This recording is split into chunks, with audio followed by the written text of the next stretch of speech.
je me souviens parfaitement de ce Premier ministre qui monte sur l'estrade, qui prononce ces mots dont j'entends encore distinctement l'intonation en hébreu, cette voix profonde, grave de Yitzhak Rabin, un débit de parole un peu trop lent.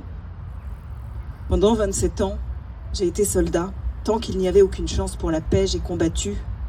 Mais je crois aujourd'hui qu'il existe une chance pour la paix, une grande chance, nous devons la saisir pour tous ceux qui sont présents ici et aussi pour tous ceux qui sont absents. Et voilà comment devant nous, un combattant, un soldat haut gradé, un homme très pragmatique, réaliste, qui avait connu la guerre et qui avait perdu tellement des siens sur un champ de bataille, avait décidé de croire et de construire autre chose. Et voilà comment un homme parlait devant moi, à la fois pour les présents et pour les absents. Et je me souviens m'être demandé ce soir-là à qui exactement il faisait référence. Est-ce qu'il parlait des gens bien vivants qui n'avaient pas pu venir nous rejoindre à la manifestation à Tel Aviv? Ou bien est-ce qu'il parlait des gens déjà morts, qui avaient rêvé bien avant nous que ce jour arrive?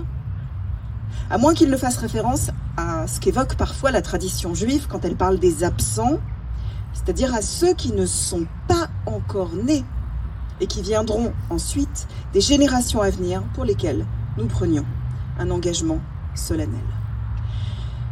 Je ne me doutais pas alors que bientôt cet homme si présent serait brutalement si absent. Quelques minutes plus tard, un fanatique, convaincu de réaliser la volonté de Dieu, allait assassiner Yitzhak Rabin et changer dramatiquement le cours de notre histoire. Et il y eut pour moi, comme pour tant d'autres, un avant et un après. J'ignore dans quelle mesure la mort de Rabin a quelque chose à voir avec le fait que je sois devenue rabbine. Ce jeu de mots absurde, certes, mais je crois qu'il dit qu'à tout jamais, ce soir-là, ma vie a pris un virage.